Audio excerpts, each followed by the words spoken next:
బాగున్నారా? ఇప్పుడైతే మీకు నేను స్టీల్ షింకు నల్లగా ఉన్నది తెల్లగా చేస్తాను. అది ఎలాగో చూపిస్తాను చూడండి. ఇదిగోండి లైజాల్, రాగి పీచి. ఇదిగోండి బిఫోర్ ఇలాగే ఉండేది, ఇలా ట్యాప్స్ నీట్గా చేశారు లైజాల్ తోటి. చూసారా, ఫస్ట్ ఇలా ఉంది మొత్తం చూడండి. ఓకే, ఇదిగోండి గారా, ఇదిగోండి అదంతా గారా అంతా చూడండి. ఇప్పుడు ఎలా తోమితే ఎలా అవుతుందో చూద్దరు కానీ. ఓకే,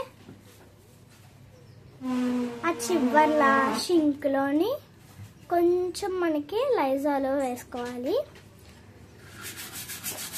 దాన్ని అలాగా తోమితే అలాగే తోమాలి. చూడండి, కావాలంటే మీకేమి కొత్త షింక్ చూపించాము, అందుకని మీకు మొత్తం అంతా చూపిస్తాము.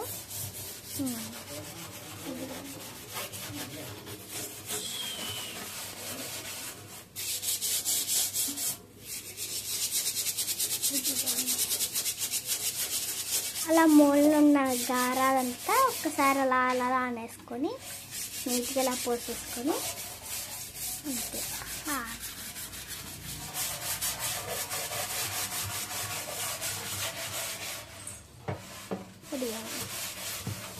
అలా చేసేసుకొని ఇదిగోండి లైజాల్ అయితే ఉపయోగిస్తే అలా అవుతుంది. చూడండి,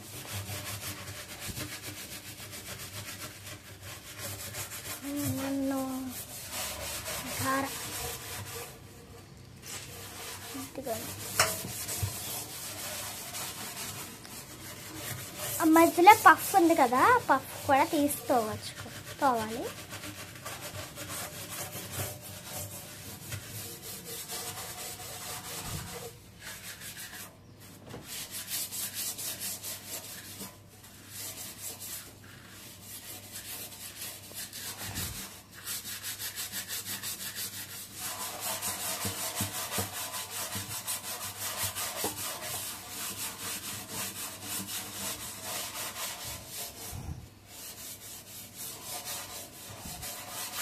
ఇలాగా మనము బయట ట్యాప్స్ చూసుకోవచ్చే. ఓకే, పదండి ఫ్రెండ్స్. ఓకే, ఇప్పుడు బయట ట్యాప్ లోపల షింక్ ఎలా ఉందో ఇది కూడా అంతా దరిద్రంగా ఉంది. ఇది కూడా నీట్గా చేసి మీకు చూపిస్తాను. ఓకే, చూపిస్తారు. ఓకే, ఇప్పుడు ఓకే, ఇది అలా ఉన్న ట్యాప్ని నీట్గా చేసుకోవచ్చు. మనం ఎలా చేసుకోవచ్చు, అది లైజాల్, రాగి పీచ ఇవి ఉంటే చాలు. రాగి అంటే స్టీల్ పీచ్ ఉంటుంది కదా, అది ఉంటే చాలు, ఇంకేం అక్కర్లేదు మనకి. ఇదిగోండి ఎంత జిడ్డుగా ఉందో చూడండి. ఇక్కడైతే ఎంత చండాలంగా ఉంది. ఇక్కడ చూడండి, ఇక్కడ చూసారా ఎంత చండాలంగా ఉంది. ఇక్కడ బ్యాక్ చూపిస్తాను చూడండి మీకు. ఇదిగోండి బ్యాక్ అయితే ఎంత చండాలంగా ఉంది. అండ్ ఇక్కడ కోడ్ కూడా చాలా చండాలంగా ఉంది. ఇది కూడా అండ్ ఇది ఉంది కదా, ఇది కూడా నీట్గా చేసి మీకు చూపిస్తాను. ఓకే, అండ్ ఓకే, ఇప్పుడు అది చూద్దాం. అది ఉంది కదా, ఆ షింక్ ఎలా వచ్చిందో చూద్దామే. ఓకే, చూద్దాం పదండి.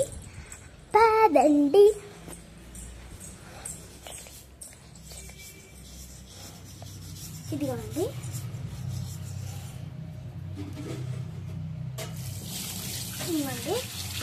వాష్ చేసుకోవాలి.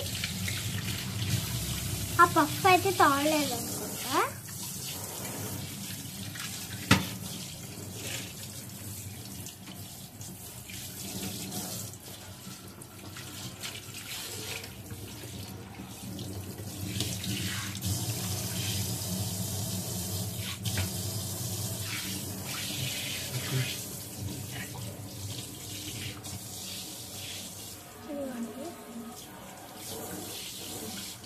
ఈ లైజాల్, ఈ రాగి పీచ దీనివల్లే అంత తెల్లగా వేస్తుంది.